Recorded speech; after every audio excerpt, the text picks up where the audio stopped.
And 80%, well, I don't know what the percentage would be. I'm just throwing out a number. Let's just say 80% of the population or the younger generation, they don't have that environment. They grow up in the city where their dad is a lawyer and maybe their mom's a stay-at-home mom. So they don't know about these opportunities. Well, high schools, they don't teach about them. That's for sure. They try to push you into college. You just brought up a really good point, if you don't mind, because I just want to address what you just said. And I think, Yeah, when you talk about the perception of the industry, there seems to be this like authoritarian pedestal that you get put on if you have a college education. Like you all of a sudden have, just because you have a degree, that you have some status or like credibility to you, right?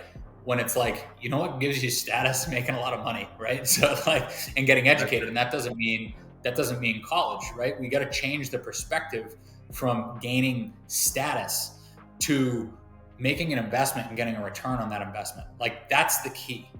And when you talk about people in the inner cities, because everyone's tripping me right now saying, "Oh yeah, you posted about prevailing wage and not everybody's union, and what about the suburbs?" And it's like, dude, have you been paying attention to like what's been going on in the country? And when you talk about inner city kids, like where are all of the poor people? Where are all of the people that are on welfare? Where are all the people? You mentioned people in the city, they have parents as lawyers and stuff, but what about the kids that are in the projects, and all the adults either are not working, or they're addicted to drugs, or they're involved in crime. They don't have, these paths are not apparent to them. And that Exactly. I didn't realize that, because I grew up very, very pissed off because everyone kept telling me that I was privileged when I was younger just because of my skin color. And had it not been for a few mentors that I had to help me get up the curve as fast as possible, I would have never put myself in a position to try to be that for other people. And as I put myself in front of more inner city kids, it dawned on me that they weren't looking at the world through the same lens that I was, because they had different examples of professionals around them, or adults with different careers, or the whole world was telling them to be a victim. Like they literally, it just doesn't occur to them that the opportunity is there. So when somebody chirps me for saying, "Oh, union," well, where are the unions? They're in the blue cities, right? They're in Boston, New York, Philadelphia, Chicago.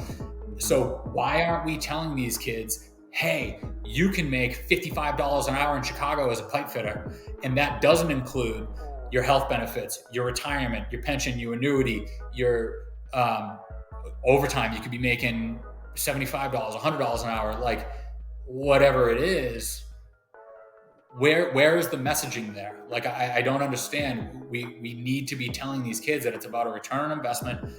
The investment doesn't have to be college. You can invest in an education in the skilled trades and be making money to get that status, way more than a bunch of people that got a piece of paper and are making 40 grand a year at 100 to $200,000 in debt.